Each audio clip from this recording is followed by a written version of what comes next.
Good morning, everyone. We made it to Friday, which for me has been an accomplishment this week. Apologize again for Monday. Um, so where we left off last class, I'm going to try to get through the rest of the water research today, so I'm just going to get rolling here. We left off last class talking about the Ogallala Aquifer, which is the High Plains Aquifer here in the Central Plains and North Texas, part of the U.S. And as I mentioned earlier in the week, this is an incredibly large body of parcel of water, about the same as the size of Lake Huron. The problem here, of course, that we talked about is that water is being used about 20 times faster than it can be replenished. And there are some major cities that developed, Amarillo, Lubbock, et cetera, in this area that are now, in severe water shortage or the risk of being without water pretty soon. So just the basics of the Ogallala Aquifer. It's actually a sand and gravel aquifer. So largely it was deposited from sediments from the Rocky Mountains here to the west, which isn't on the screen. As the Rocky Mountains started to be uplifted in the last, 40 million years or so, as they got eroded, the sediments were carried down into the overlying the bedrock in the Craton and central U.S. and created this sand and gravel aquifer that actually became buried and lithified, which, as we mentioned, will be about 1,000 foot thick in certain places. So for perspective, this amount of water is about 3.3 billion acre feet, where acre foot is literally the size of an acre with 1 foot of water without accounting for porosity in it, so about 326,000 gallons. The biggest issue here is the fact that not only is there no replenishment, the climate's changed, particularly in light as the Rockies have continued to be uplifted in the last handfuls of millions of years, such that, as we mentioned in the last class, most of the water actually comes in from tropical storms coming up from the Gulf, or in specific El Nino years. And as a result of that, most of the water that's actually present in this in the High Plains Aquifer happens to be really old. It's basically recharged as precipitation more than 15,000 years ago, dominantly during a time during the last interglacial period where the glaciers had come further to the south, and when the glaciers retreated, they recharged the aquifers in this region. So the problem is that you're really not it's really not an aquifer where you're actually seeing water coming in and water coming out when you're pumping it. It's actually the sort of Paleozoic aquifer where the water flowed in, the gradient stopped, the water's in the ground and hasn't really moved anywhere for a long time. And as a result, every time you use that, you're using a non-renewable resource, unlike many other aquifers. So again, key issue here is as climates continue to change and it's projected to get drier and hotter in this region, so there's no great news looking forward, is that there's little recharge and little opportunity for replenishment. So this has basically become a big problem since about the 1930s. There were major declines, basically the time where the Dust Bowl was caused by lack of precipitation in the area, which allowed a lot of vegetation to dry. But from that point in time, most of the water resources for agriculture in the region were based upon pumping water out of the ground. And as a result, there's been serious declines, particularly in the southern half of the High Plains Aquifer, the Ogallala Aquifer in Kansas and Texas. This just gives you an example here. This is the water level changes in feet. Red is actually 100 to 150 feet. That's how much drawdowns occurred in the region. So it's not uncommon in this area to see aquifers, the agricultural wells drilled to several hundred feet in order to maintain access to water in the region. So, quite clearly, you can see that there's been a major decrease in the water table in the region, and the saturated thickness is saturated to be is now decreased to below 50%, meaning that more than 50% of that paleo aquifer in the region is now gone. So these are sort of the final stages of drought. These are basically when aquifers are depleted. They're not going to be replenished at this point. We sort of know that. There's not really a clear plan for what we're going to do about it yet. But at the beginning of stage 4, which is where we're at, it's time to start looking for new sources of water. Ideas have been, purchasing water from the Great Lakes region and pumping it to that region, purchasing it from, perhaps from the Rocky Mountains and pumping it over, even purchasing it from the Mississippi River and pumping it over and treating it or something like that. They're all very costly, not sustainable, and have major concerns. One of the ideas that we'll talk about a little bit later is that there's an effort to use new technology to sort of inject water at the right time of year, make sure more of the water that falls there gets replenished into the aquifer. So clearly this is an incredibly important agricultural region for our country, the breadbasket of America. Most people 20, 30 years ago were calling this the breadbasket of the world. It still very much is. The challenge is that won't be the case for very much longer because the economy won't be sustained because of the water sources. So, effectively, there's not a lot of good options. And it's very similar to California. However, the reality is in California, there's often the opportunity to do manage aquifer recharge or use reservoirs based upon water that's accessible from snowpack melt to the Colorado River. The reality is in this region, it simply can't be replaced by imported water. There aren't really any vital water sources around in the mid-continent to get there. So really a quite a horrible situation. Similar to what we saw in California and the High Plains, we're actually seeing subsidence. It's much greater in California, but I wanted to highlight the fact that this subsidence issue isn't just in California or in the High Plains Aquifer region. It's actually sort of almost ubiquitous around the area. Mexico City is an area that's experienced extreme subsidence. This is just from a few years ago, where the sidewalk, as you can see, actually collapsed down as a result of subsidence in the area. And basically, Mexico City is one of the largest metropolitan areas, a mega city, if you will.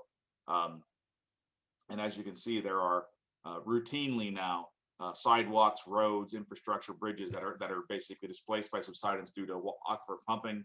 Often, once you get to the dry season, which is sort of the very early part of the spring in that region, you start to see the aquifer being used. By the time you get to midsummer, when the aquifer levels are dropping down, you often see that each area undergoes some subsidence. Here's an example of a cathedral, which is here, and then sort of tilting over on this side. And the reality is that there's an incredible amount of damage that's been done. So again, this is the second largest city in the world. They're in a valley where all the water recharges into the valley, and this reality is that they're pumping it. They're pumping as fast as they can to manage to provide water supplies. The reality is the population growth, and as a result, the water demands have just so greatly outpaced the amount of recharge that comes into the area that there's not really any possibility of seeing anything but subsidence. So, on average, Mexico City, where subsidence is occurring, has occurred by more than 30 feet. And obviously, you could look at old cathedrals, but huge damage to buildings, infrastructures. I talked about the cathedral tilt already. Sidewalks and roads almost continuously need to be replaced. And currently, there's about 125 miles of new sewers that are needed because of the fact that sewer lines have actually been disrupted. So you can imagine this is a whole downstream suite of implications, right? Once the sewer pipes break, there's an economic cost to fix them. There's the contamination of shallow water systems by sewage and gray water discharging into open areas. There's a whole suite of problems that follow on from the fact that you no longer can use the infrastructure that's present. Particularly in Mexico City and many other parts of the world, including areas like Bangladesh, India, and Pakistan, Vietnam, etc. The major issue is they're actually talking about a very clay-rich aquifer, and it's an important difference. Luckily, the one positive thing for the High Plains aquifer, relatively speaking, and there's a lot of things to be negative about, is that the as I mentioned earlier, the High Plains aquifer is actually a sand and gravel aquifer. As a result, those sand grains are made of dominantly of quartz. Those quartz grains are very incompressible, and as a result, they don't really collapse onto each other. Because of that, the land surface can decline, and there is subsidence in those areas. But if you actually put water back in, you can often see some, as long as it's loose sediments, you actually see the rocks sort of pop back up a little bit.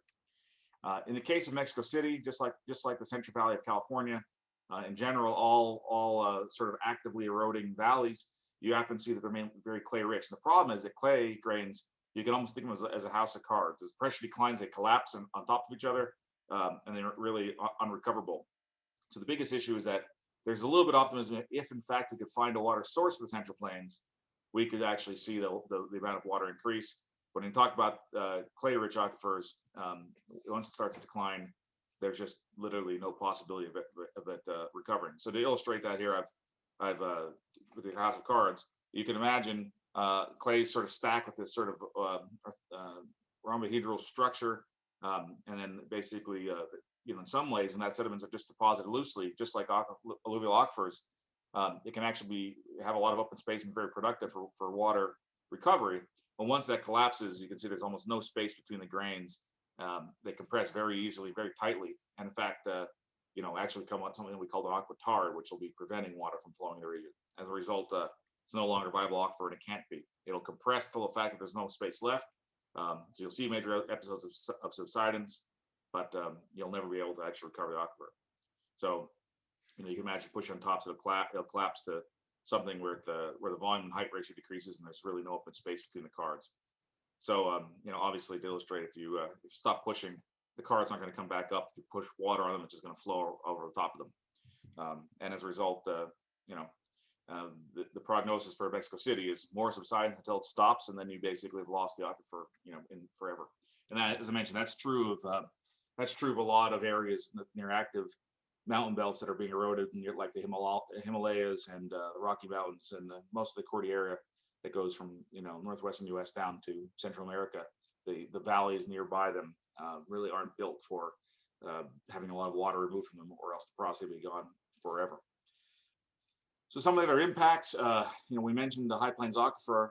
Took a little aside there to talk about subsidence in Mexico City, but one of the big projects, and this sort of illustrates the point of trying to think about this in a sustainable manner, is that people realized in the 30s to the 60s that there was a problem in the High Plains Aquifer. People moved towards trying to find a way to remove the water as best they could.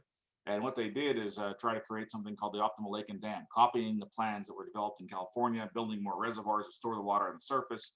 The reality is there was debate about where, how, who should pay for it. There was also a time component of actually building it, and it was actually completed by 1978, designed to store 620,000 acre-feet of water. The reality is, by the time they actually completed the dam, got it appropriated, got the dam in place, and had it ready to accept water, the dam to this date has never reached more than 5% of its capacity. The aquifer has actually just fallen to the point where there's no water to be recovered. So, the bottom line there is that the dropping Ogallala aquifers in the 60s and 70s, which is why we ended up building this, and it led to a dramatic reduction in the flow of water, on the Beaver River. And basically that now is largely, except for during rainstorms, a dry riverbed, not actually a flowing river. And as a result, this is an example of incredible loss of money. And this is just my commentary on this, just my opinion, but it kind of highlights two things. One is, when you recognize a problem, you have to deal with it at the time. You can't wait 20, 30 years to start fixing the problem. And I think the second component is this really wasn't a sustainable solution anyway. If the water's on the surface, the water's in the ground. In a lot of ways, as we've talked about earlier in the semester with regards to California, it's actually better to be in the ground because you don't lose so much to evaporation. So, anyway, this is an example of a major failure, and has also led to a lot of people rethinking, one of many projects that led to a lot of people rethinking whether we're taking the best approach to minimizing some of these problems, preparing sustainable solutions for the future. So, a major question is, this is in a very populated area, as we saw. If you're watching the election battle boards, there's not a lot of electoral votes in that area, so there's not a lot of population. But what do we do with this area? This area is huge. It's the breadbasket of the U.S. and America. It accounts for quite a lot of our food. But there's not really a clear vision about where we go. This whole economic area is going to become ruined by an absence of water. And what's happened in the last few decades really is a move towards drought-tolerant crops, move towards wheat, drought-tolerant corn, sunflowers, trying to reestablish agriculture that's going to be a lot less water-intensive. Another component of that is trying to go to no-till or no-plow, where they might be taking they take the vegetation, the harvest crop off, but they leave the stubble and the roots, everything in the ground. A component of that is just trying to help reduce soil erosion, reduce evaporation, and also the hopes being that the no-till and no plowing will actually allow snow and moisture that falls during the after the harvest to basically percolate into the ground and actually recharge, preventing losses of evaporation and runoff. So that's a major component of this. A lot of it is actually moved back to, rather than being the sort of the breadbasket of America with wheat and corn and things like that, is the planting native grasslands and move towards grazing. So the area is seeing a big uprise in terms of things like free range cattle and free range grazing lands for other animals. Although that's not it's not, as for reasons we'll talk about later, not necessarily guaranteed to be a great outcome for water usage in the area. One of the things, believe it or not, that's actually happened quite a lot is the creation of dude ranches and tourism. right? Particularly in the east of Colorado, eastern half of Colorado, going into the High Plains Aquifer region. People have moved towards tourism to try to keep the ranch alive and create other resources that can come in there. People talked about this a lot. Battelle here in Columbus runs something called the Mid-Continental Carbon Sequestration Project. And one of the things they're looking at there as part of a new federal 45Q tax credit is looking for carbon credits. People can actually get tax offsets or sell those offsets for cash to other people who have or polluters to create carbon credits for leaving carbon in the soil. So an idea there would be is they're growing stuff like native grasslands. They're not harvesting anything, and the amount of carbon they can pull down, they could actually get credit for and sell. It's got some possibility, but it's still very in the early stages. And then the most recent development here is just this is sort of ubiquitous technology development across the world, is moving towards technologies that are going to use less water in agriculture. In the reality for this region of the High Plains Aquifer, it's too late. We're simply in a 20, 30, maybe 40-year window where we're not going to be able to viably do agriculture. There's no new water coming in, so as a result, we can't just use a little bit of it. But there's an attempt to spread out that curve, maybe make it viable for 50 years, 100 years. So we can think about other solutions by doing things like drip irrigation or precision irrigation, where we're using much smaller amounts of water. But of course, there's speculation or skepticism about that because there's major capital investments that switch to something like that without any assurance that the water is really going to be there that much longer. So just to reiterate, this kind of goes back. The subsidence we're dealing with here isn't any different than what we dealt with in California. It's a problem in a lot of different areas, and worse in some than others for different reasons. But the reality is, it's a situation that's faces a lot of areas. One of the biggest areas of concern people talk about in coastlines, where you're seeing sea level rising, which is why hurricanes stuff like that are worse. But as we will talk about a little bit in New Orleans, the other aspect here is that you're actually seeing subsidence of coastal regions, because a lot of the coastal aquifers themselves are actually the coastal aquifers are in fact filled with alluvial sediments that are compressible, and once they're compressed are lost. So it's a problem that coastal subsidence and sea level rise combined, again threaten I think about 40% of the global population, all around the world, obviously. So where I think is a good perspective to think about this, that if you think back to the very beginning of the discussion on water resources, we brought up the topic of looking at the water energy nexus, and I introduced the idea that really we have to consider this as the water energy food nexus. Okay, so a major component of that water energy food nexus, of course, is the energy component. We use a lot of water to make steam. Most of the electricity is produced in our country is by utilizing things like coal, utilizing natural gas, even burning oil, and we do that by generating steam, letting it spin a turbine. Obviously, that use of water, is a very consumptive use. It's often gets minor to moderate levels of pollution, and isn't really available for drinking water. And it's a major consumer of water, as we talked about earlier. The other aspect is that we have gotten a lot better in the last 10 to 15 years at getting oil and gas out of the ground through horizontal drilling and hydraulic fracturing.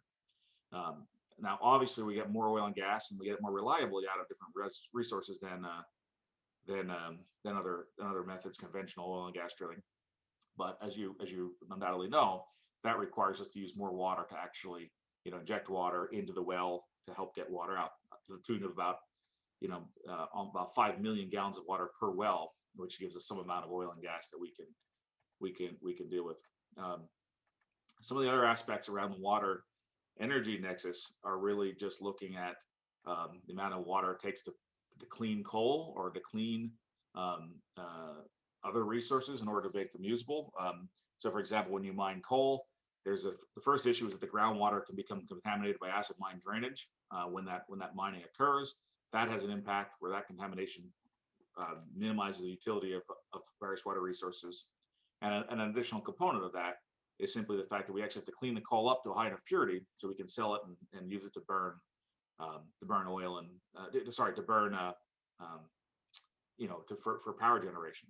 So the consumptive use of water in the energy space is quite large. Now, we'll talk a little about this a little bit more towards the end of the semester, but as we already alluded to, from the carbon basis perspective of let's remove carbon from the atmosphere and let's reduce decarbonize the world.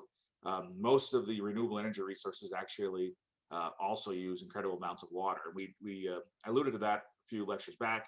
We didn't really discuss why. And again, the main issue here is that it's similar to the idea of cleaning the coal, flushing water through it to separate it out by density and make it a pure form. The same thing's true for most of the materials that have to be used to make, solar panels or wind turbines, or more particularly for things like lithium and cobalt for the energy storage. All of them use an incredible amount of water for the amount of energy you're going to be able to store or use in that way. So the punchline here is that, and I can't stress this enough when we think about water resources, you always have to think about the balance. As we showed in the graphs earlier in the semester, more than 90% of the water in any area is going to be used for industry. That's going to be either energy generation or that's going to be agriculture. That's a good number to stick in your head. It can vary in certain areas, of course, but by and large, more than 90% of the water is going to be used for things that aren't related to water, sanitation, and hygiene. So, water to drink, water to pump sewage and other things out of a region, and hygiene to actually clean yourself. And all those have major implications for health. So the reality there is that the energy nexus is a really important component of the water source and the water budget. But I talked about agriculture, but I don't think we talked enough about what specifics we're dealing with here, just considering how much water we use. And I think one of the great trends in conservation, or sustainability as it's called now, is actually thinking about your dietary inputs in regards to the number of gallons of water you use. If you think about this, there's often water used for irrigation in many areas, dry areas, particularly California and the High Plains Aquifer. I don't know if I actually said it explicitly, but if you think about the areas we're talking about where we're the three prime examples of subsidence, for example, that I gave you, two of them are directly caused by water deficits caused by irrigation, right? I mean, in Mexico City, it's the second largest city. It's in a dry mountainous area. It's kind of hard to explain how it's ever going to be sustainable, but there's an instance where it's actually truly overpopulation. In most areas, it's indirectly overpopulation by the fact that we're doing major irrigation in areas like Central California or the High Plains Aquifer. So putting this in perspective, when you think about how thirsty your food is, some of this might be things you've heard about before, but it can be quite stunning to recognize just how much water is actually used. For some things you may not have realized. One head of broccoli uses about 5.4 gallons of water. That's bad for me because I'm a real sucker for broccoli, but at least it's a nutritious vegetable. A walnut, for example, one walnut is about 5 gallons of water. Of course, anything that grows on a tree in general is a really high water consumer. Trees move a lot of water out of the subsurface and into the air by evapotranspiration. A head of lettuce, about 3.5 gallons of water. One tomato, over 3 gallons of water, 3.3 gallons of water. One almond, 1.1 gallons of water. I mean, just think about quite hard to think about drinking a whole gallon of water in a day. Imagine if you had to take a handful of almonds, you're basically consuming multiple, maybe a handful of almonds would be a dozen gallons of water. A pistachio, just short of a gallon of water for pistachio. It gets a little bit better, but certainly not great for fruits. Strawberries, about half a gallon of water. A single grape is about 0.3 gallons of water. I don't know about any of you, but I don't very often eat one grape when I get grapes. So the punchline to think about here is that just forgetting water use in fodder being the food used to feed livestock and farm animals, just in terms of your actual fruit and vegetable intake, and I guess and nut intake, the average American indirectly uses more than 300 gallons of California's water alone each week, right? So just thinking about things that are very commonly grown in California, like vegetables like broccoli, berries like strawberry and grapes, and a lot of walnut and other nuts are also grown in California. the average American uses through their food consumption alone 300 gallons of California's water each week. If you think about that, I mean, puts in perspective. Okay, 25% of all the water use or 25% of all the food crops grown in the United States are grown in California. So I guess that's part of that metric. But it really allows you to recognize the balance of having enough sunlight to actually grow that water, as opposed to or grow those food crops, as opposed to just how much impact that has on the environment. Now, does anyone care to wager a guess as some of the most water consumptive food product that comes from California on a regular basis? You might not even think of it as coming from California. Many of you might actually think of it as coming from areas like Florida, for example. But there's something commonly grown in California that's far more consumptive water use than any of the food items I just shared with you. I'll give it a second to see if anybody's brave enough to take a guess on a Friday amongst those of you who are here.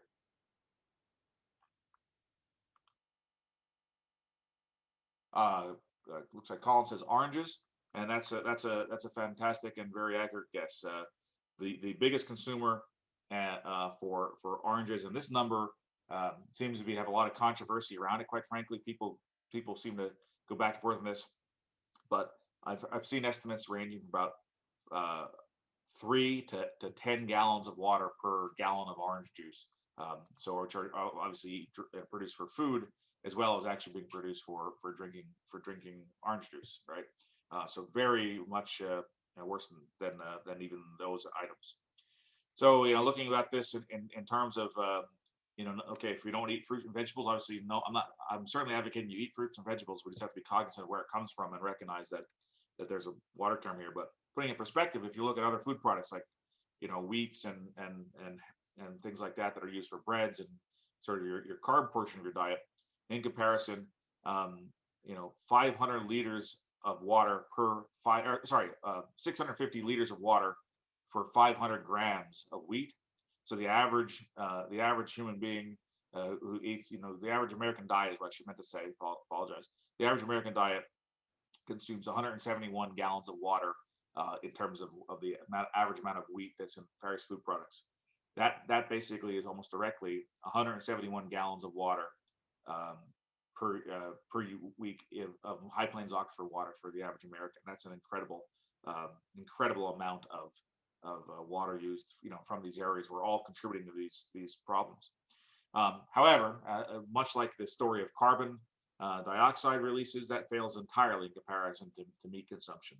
I do enjoy a good steak every once in a while, but the reality is that there's 7,000 liters of water consumed, 1,850 gallons of water consumed for a half kilogram steak. For a 1 pound steak, that's a pretty nice size steak.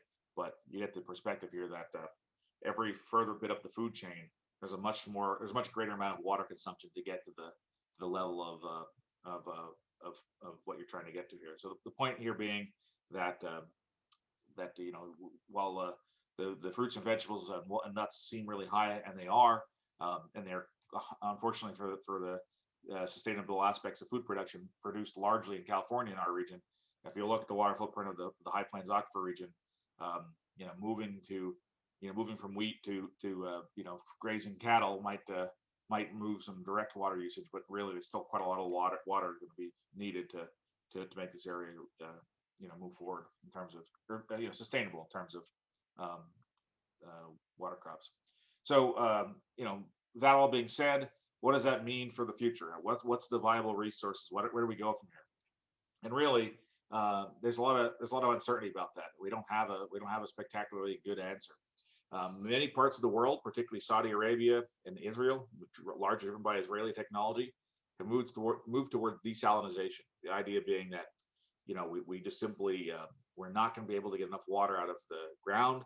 We're certainly not going to be able to see sustainable water use from the surface. There's too much contamination, and as a result, there's a big move towards actually accepting we're going to have salty water, but we have a ton of it in the ocean. Literally, 97+% of it is in the ocean, and we're going to develop technology to clean it up. So what's typically done It can be done a variety of different ways, some with various types of filter cartridges to remove the salinity and remove other metals and things like that from the water, producing fresh water out. Other technologies use membranes. Um, if you take a wild guess at this, the theme that I'm gonna bring up to you here is that the reality being that there is a great potential to purify water by this method. The downside of doing so is that this, in that same theme of the energy water nexus, is incredibly energy intensive. So right now, today in the global desalination market, the main topic is trying to get solar desalination to be scalable and economic. The reality is that the Israelis are currently probably the leaders in this. They produce almost all of their drinking water that doesn't come from the River Jordan by desalination, but they're incredibly energy intensive. The U.S. has is actively trying to develop and has developed some desalination plants. There's one in Carlsbad, New Mexico, is our largest. And it generates 50 million gallons of water per day. So this is in southern New Mexico. It's a bit further south of the area that can access water from the Colorado River. And basically, the cost of there's two components. One is they didn't have enough water access to supply water for that area. The second being they didn't actually have the economic pathway for bringing the water down from the Colorado River. And as a result, they built this. It provides about 50 million gallons of water per day. That's 10% of the region's drinking water.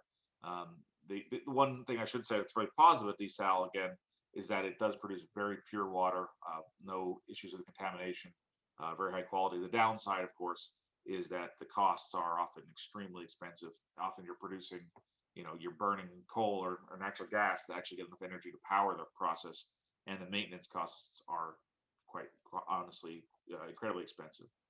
Another component of this is that these filters and/or something called effluent, the material that sort of what they don't show on this graph, but flows out the other side of this dirty material, can be flushed and harvested. That's often, or actually shown here, that's often very concentrated brine, and that brine can be too salty. It can cause surface contamination. It's often very rich in toxic metals, and in addition to that, that brine often accumulates things like naturally occurring radioactive materials, which are themselves produce ionizing radiation, to be toxic. Point being is that you have a major energy consumption, you have a concentrated brine you have to dispose of, and often you have a naturally occurring radioactive material to dispose of, and as a result, there's major challenges with doing this on a large scale. In the areas of the world where this is done, like the Middle East, Saudi Arabia, Israel, most of that is actually just charged into the ocean. The idea is it mixes over time, or they have barges that take it out to the ocean and dump it out, and it mixes through time, and hopefully doesn't cause any major issues. So just to give you a perspective on the scale of that, this is a plant in Israel. They have an area that they'll bring the water in here. They pump it into the desal plant. As you can see here, there's some towers that are burning. Some towers that are burning coal in this region to power the process, purify the water, and then they'll have a pipeline in this case, but they also can take it out by tanker in some cases, and they just dump the concentrated brine back into the ocean and let it be mixed out and assimilated back into the ocean water. In reality, problems with dumping are local. Actually, I think that if you looked at all things considered, dumping it back in the ocean is probably the best scenario for it. This does cause major problems, as you can consider in areas like the Central Plains. If you were going to conceive of pumping seawater into Kansas, first of all, you have major economic costs. You have major pumping costs. You have major energy costs. And there you'd have to basically pump it back, the waste product back out a long time, or bury it in the subsurface, which is sort of infeasible. So I think to get to the point here, the desal process, if the future of this desal plant is an array of solar power or some other decarbonized energy source, it's certainly sustainable from the water production capacity. Even putting the salt back in the ocean, eventually it's going to be diluted. But the energy consumption is a major concern. The average cost, if you want to think about this, for water in the U.S. is less than about a penny a gallon. For comparison, you're talking something on the order of 20 cents a gallon for desal of drinking water quality, and 3 to 4 cents for sort of routine water quality. And most importantly, the punchline there is that might make water supply for human consumption economic. It currently doesn't reach the capacity to make um, water desalination for agriculture economic. Although there are certain regions of Israel that in the kibbutz there, that they employ a string of lower cost desalination processes to bring the water content down. So looking at this in perspective, we have only a handful of plants in the U.S. And basically we are the second largest desalinizer in the world. Slightly misleading in the sense that Israel is quite a small country and produces a very high percentage of their water by desalination. Places like Saudi Arabia, United Arab Emirates, Kuwait, Qatar, the Middle East here, they've had major efforts to move towards desalination. And again, this technology gets better and it gets cheaper every year. So I'm not minimizing its potential and importance. I'm just stating that right now it's not something we can rely on in many parts of the world. So ironically, this desal is not occurring in Central Plains part of the U.S. at all. Other regions like Chile, South Africa, there's operations that are starting, but in reality, it's not a very widespread technology because the cost isn't there. In the end, you have to think about the water use. If 90% of the water is going to be used for energy, for energy and agriculture, you have to make sure that the products you produce, i.e., electrons and power or food products, are going to be at a price point where people still want to pay for them as opposed to getting them from elsewhere. So, the reality is for things like wheat right now, when you can buy it from somebody pumping out of the ground much below a penny a gallon and making food, it's actually more economic to ship it to other parts of the world than grow it in areas where you have to pay 20 cents a gallon to grow use that water to grow for food. So the economics are largely what determines where desal is becoming popular and where it's headed. Just to reiterate, what are the technologies? What are the issues of the technology? In addition to the brine that I mentioned, major impacts on marine life in your inlets. Of course, you're actually pumping the water out. So there's a lot of attempts to actually try to put things like filtration systems in, or some sort of mechanism to keep marine life out. The reality is those lead to a lot of disruption where you have to go out and change the filters or change the situation and change the intakes pretty regularly. It's a major upkeep costs. As a result, most of what's done is actually drilling, suspending pipelines out and pumping from greater depths. There's a less density of marine life, but it's obviously a concern. Obviously, I already introduced the idea of challenges with disposing of the brine. Not easy to do, and can be quite expensive, as well as can have local impacts on marine life and water quality in the region. And then can't overstress this point enough. The energy intensive nature is basically half the cost of the plant is not actually building the plant. Half the cost is not pumping the water out of the sea. Most of the cost is actually the energy costs of continuously doing this. So it's not something that if you build it, it might cost you a $10 billion upfront investment. It's going to pay off over time. There's a continuous need to feed the beast in terms of the cost of running the systems. So a lot of folks have been interested in looking at different solutions. I think there's been a lot of activity in this space. This is one by a group called Bright Source, and basically there's this idea to kind of converge solar energy technologies and material sciences in order to basically create water supplies. So this is a pretty cool one. Costs a few $1,000s. It's great in areas like southwestern part of the United States or the Sun Belt in general. Commonly now used in Israel. And the idea is it uses solar power. That solar power actually allows the water that's moving in the air to be the power to be captured. And then there's actually not seen here. There's a little grid in here where the water all flows down, and that can flow into a domestic source for drinking water. So the advantage of something like this is that it can be used to provide water to an individual household at a relatively modest price compared to drilling a well, for example. It's a relatively clean technology.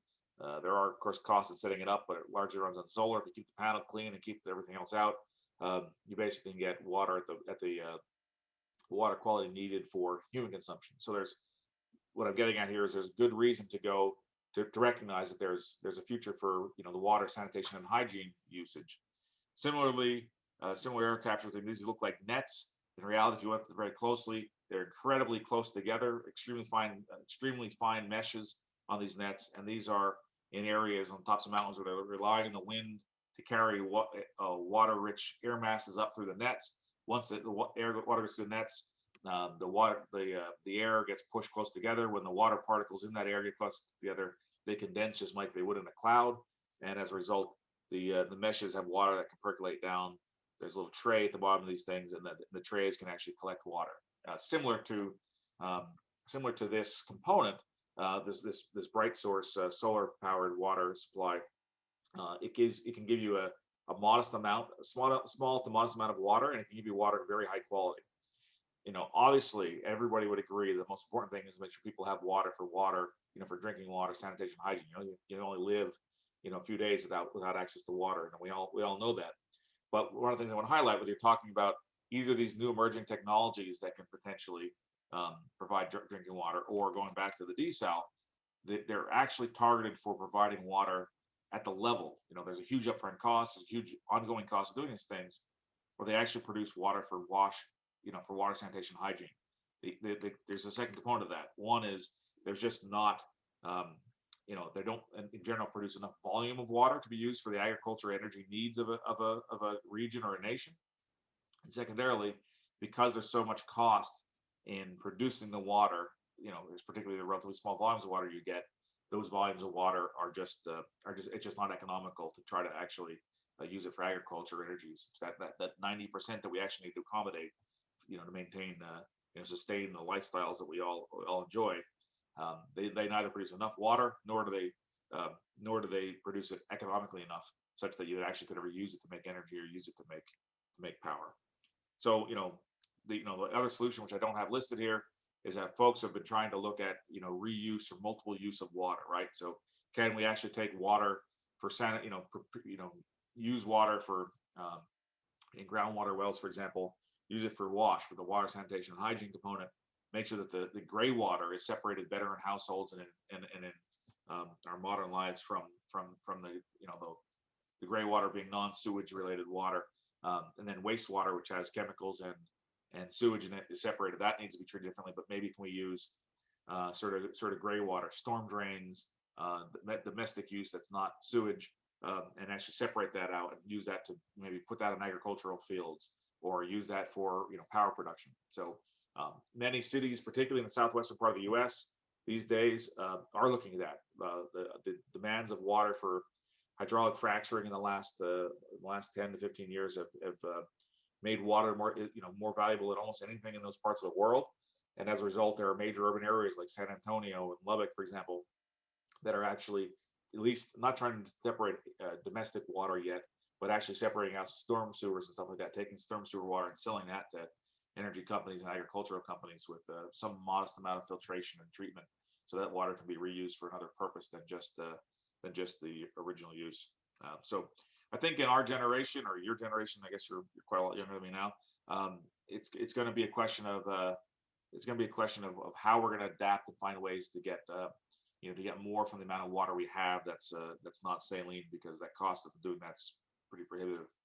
And the reality is that most of the technologies are fantastic for creating high quality water, actually, but they do it expensively, and they only produce small volume of it, and you really can't get around that, no matter how you try. So looking forward, global water demand over the past 50 years has tripled. This is partly due to a tripling in grain production to feed the growing global population. As we talked about at the very beginning of this series of lectures on water supplies, we've sort of seen a water demands flatten out. That's been directly analogous to the population demands flattening out. But the reality is that this is still a complex system.